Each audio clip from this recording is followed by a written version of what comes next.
आज मैं आपको मिलवाने जा रहा हूँ DYSP deputy superintendent of police बनकर जो अभी ट्रेनिंग पीरियड में है आसिफ सर से मैं बातें करूँगा और ताकि सीमांचल के जो बच्चे प्रिपरेशन करते हैं अलग अलग कॉम्पिटिटिव एग्ज़ाम की उनको थोड़ा सा मोटिवेशंस मिले, उनको थोड़ा सा सीख मिले ताकि वो अच्छे से पढ़ सके। आसिफ सर, आपका बहुत बहुत शुक्रिया हमसे मिलने के लिए और हमसे अपनी 2-4 बातें जो मैं करना चाहूँगा उनको आप जो शेयर करने के लिए आप रेडी हुए हैं, इनके लिए मैं आपका शुक्रिया अदा करता हूँ। सर, पढ़ाई से लेकर के आपका 65th BPSC रिजल्ट क्वालिफाई करने तक के सफ़र को आप किस तरह से देखते हैं, थोड़ा सा आप बताएं। सर, जैसे ये सिविल सर्विस जो है अभी काफ़ी लोगों के दिमागों में चलता रहता है, काफ़ी फेम भी ये गैदर कर चुका है कि ये लोग आजकल यूट्यूब का ज़माना है, सोशल मीडिया का ज़माना है, लोग वीडियोस देखते हैं, किसी को IAS बनते देखते हैं, किसी को IPS बनते देखते हैं, DM SDM और DSP बनते हुए देखते हैं। तो सबका एक सपना रहता है कि इस तरह का जो है पावर, इस तरह का रिकग्निशन हमें भी मिले। तो वही था। और मेरे घर में जैसे मेरे पापा सर्विस में थे तो मैं बचपन से देखता हूँ ऐसे ऑफिसर्स को, SDM DM को। तो वहाँ बचपन से एक फीलिंग थी कि मुझे भी जो है एक ऐसी सर्विस में जाना है जहाँ पे जाने के बाद अपने पेरेंट्स का अपना एक प्राउड फील करा सकूँ और मैं ऑफिसर बनने के बाद जो लोगों को सर्व करते हैं एक मास लेवल पे, एक ऑफिसर बनने के बाद ही आप कर सकते हो, तो वो आप कर सकते हैं। तो उस टाइम से ही एक फीलिंग थी कि हाँ मुझे ऑफिसर बनना है। लेकिन हाँ, एक लाइफ में काफ़ी डिस्ट्रैक्शंस भी आते हैं कि आप करना चाहते हो फिर नहीं हो पाता है, फिर कोई एक ऐसा प्लेटफॉर्म मिलता है जो आपको जो है उस प्लेटफॉर्म के हेल्प को लेकर के आप जो है आगे बढ़ जाते हो। तो मेरे साथ भी कुछ ऐसा ही हुआ। बहुत अच्छा सर, आपने अपनी बात को रखा। अब मैं थोड़ा सा आपसे पूछना चाहूँगा सर कि 65th BPSC क्वालिफाई करने से पहले भी आप जॉब में थे या फिर आपको इससे पहले भी रिजल्ट आपके हाथ लगा था? सर, इससे पहले भी मैं देखिए मैंने स्टार्ट किया UPSC की तैयारी से, लेकिन मेरा BPSC में जो है स्टार्ट हुआ था 63rd से। तो मैंने 63rd BPSC का इंटरव्यू दिया था। अनफॉर्चुनेटली इंटरव्यू उस बार नहीं हो पाया था क्लियर।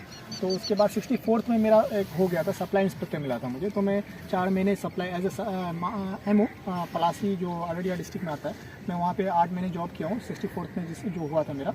उसके बाद फिर 65th में मेरा DSP में हो गया था।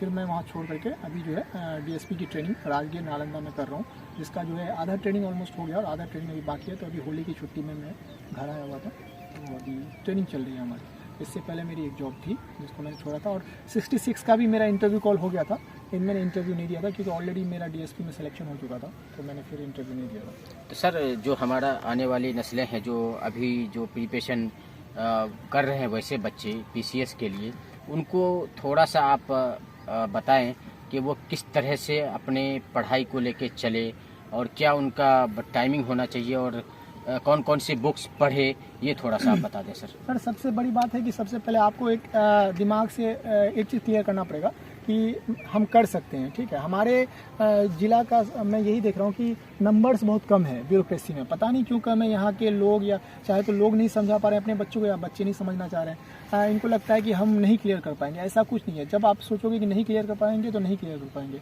आपको इनिशिएटिव लेना पड़ेगा। मैंने भी इनिशिएटिव लिया था। जब मैंने इनिशिएटिव लिया था तो बहुत लोग कहते भी थे कि ये जो है एक तरह का गैम्बलिंग है। तो गैम्बलिंग तो है, कोई भी चीज़ गैम्बलिंग है। आप क्रिकेटर बनते हो वो भी गैम्बलिंग है, आप एक एक्टर बनते हो स्टार्टिंग में वो भी गैम्बलिंग है। तो आपको अगर बनना है तो आपको जो है नहीं वाले को छोड़ के आपको होने वाले पे ध्यान देना पड़ेगा और आपको स्टार्ट करना पड़ेगा। स्क्रैच से आपको स्टार्ट करना पड़ेगा, और जब रिजल्ट होगा, एक रिजल्ट होगा तो खुद आपकी जो है क्लियरिटी आ जाएगी कि आप मेहनत करो तो रिजल्ट हो रहा है। ये नहीं कि रिजल्ट नहीं हुआ तो आप किसी पे ब्लेम कर देना कि मेरा रिजल्ट नहीं हो रहा है। तो ये चीज़ नहीं होती है। मेरा आप एग्जांपल ले सकते हैं, बैक टू बैक रिजल्ट हुआ तो मुझे मतलब जो है कोई रोकने वाला नहीं था। मैंने मेहनत करी, मुझे मेहनत का फल मिला। आप मेहनत करेंगे, मेहनत का फल आपको मिलेगा। उसके लिए चाहिए कि आप एक फिक्स आप एम करिए कि आपको करना है। तो आप जो है अभी तो सोशल मीडिया का ज़माना है, आपको बहुत सारे जो हेल्प मिल जाएंगे, ऑनलाइन आप हेल्प मिल जाएंगे, टॉपर्स के इंटरव्यूज़ मिल जाएंगे, वो उसका हेल्प ले सकते हो। आप चाहे तो मेरे भी कुछ वीडियोस पड़े हुए हैं, जब मैंने निकाला था क्या क्या मटेरियल्स चाहिए होते हैं बुक के, कौन कौन सी बुक्स पढ़नी चाहिए, वो आप देख करके स्टार्ट कर सकते हो।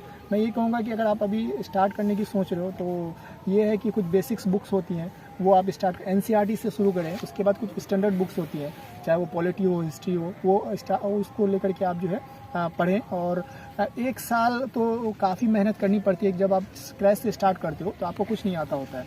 आप हो सकते हो आप साइंस बैकग्राउंड से हो, लेकिन आपको आर्ट्स की बुक पढ़नी पड़ रही है, तो आपको मतलब जो है काफ़ी मेहनत करना पड़ेगा। लेकिन एक बार आपका जब बेस तैयार हो जाता है तो सिर्फ रिवीजन करना पड़ता है। तो और उसके साथ साथ आप राइटिंग प्रैक्टिस करें, न्यूज़पेपर रेगुलर पढ़ें। न्यूज़पेपर में कोई अच्छा न्यूज़पेपर, हिंदी मीडियम वाले हैं तो हिंदी का कोई न्यूज़पेपर आता होगा, इंग्लिश मीडियम वाले ज़्यादातर, मैं द हिंदू पढ़ता था। और मैं लॉकडाउन पे घर पे भी था तो ऑनलाइन PDF आता था, उसको पढ़ा करता था, क्योंकि उससे एक कॉन्फिडेंस बिल्ड होता है। आप कोई भी चीज़ देश दुनिया में चल रही होती है वो आपको पता होता है। एडिटोरियल्स पढ़ने से आपका जो आंसर राइटिंग में काफ़ी हेल्प होता है। तो ये जो सिविल सर्विस है ये प्री मेंस इंटरव्यू का खेल है। आप प्री निकाल भी लोगे, आज कल लोग लूसेंट या फिर घटना चक्र पढ़ करके निकाल भी लेते हैं, लेकिन आप मेंस नहीं निकाल पाओगे कोई फ़ायदा नहीं है। तो इसलिए जो है जो बेसिक बुक्स हैं उसको अच्छे से पढ़ें। उसके अलावा जो है आप जो है न्यूज़पेपर पढ़ें ताकि मेंस में आपको काफ़ी हेल्प करे। राइटिंग प्रैक्टिस करें और बाकी अच्छे लोगों के साथ रहें और पॉजिटिव सोचें। और अगर आपने सोच रखा है तो आपका ज़रूर होगा रिजल्ट, कोई आपको रोक नहीं सकता है। करंट अफेयर्स और बिहार स्पेशल के लिए बच्चे क्या करें? बिहार स्पेशल के लिए देखिए, एग्ज़ाम जब प्रीलिम्स होने वाला होता है BPSC का, तो बहुत सारे मार्केट में जो है बिहार के जो करंट अफेयर्स मिल जाते हैं, तो आप वो उस टाइम पे ले सकते हैं। जैसे घटना चक्र का भी बिहार निकलता है, या फिर दृष्टि IAS का भी जो है बिहार स्पेशल निकलता है, वहाँ से मार्केट से आपको मिल जाएगा एग्जाम के टाइम पे। लेकिन करंट अफेयर के लिए आपको रेगुलर पढ़ना पड़ेगा। तो अब मंथली जैसे न्यूज़पेपर पढ़िएगा तो उसका जो है कंटेंट आपको काम आ जाएगा। जब आप एक मंथली, मैं विजन IAS का जो है फ्री में मिलता था, उसके वेबसाइट में जाएंगे, PDF आप डाउनलोड करके प्रिंट आउट निकाल के पढ़ सकते हैं। मेरे पास लैपटॉप था तो मैं उससे पढ़ता था। उसके अलावा जो है मार्केट में दृष्टि IAS का कहा जाता है कि अच्छा है, तो उसका पढ़ सकते हैं। या फिर जो है प्रतियोगिता दर्पण मंथली निकाल के आप जो है मंथली वाइज करंट अफेयर्स को पढ़ते रहें, क्योंकि आप सोचेंगे कि एक ही बार में लास्ट में करंट अफेयर्स पढ़ेंगे, एग्जाम पे टाइम पे जाके आप गलती कर देंगे। इसलिए रेगुलर हर मंथ में निकालिए और पढ़िए, उसको याद रखिए और रिवीजन करिए। तो ये 2 चीज़ आप कर सकते हैं। बाकी विजन IAS में पढ़ता था और बाकी न्यूज़पेपर, ये 2 चीज़ में करता था।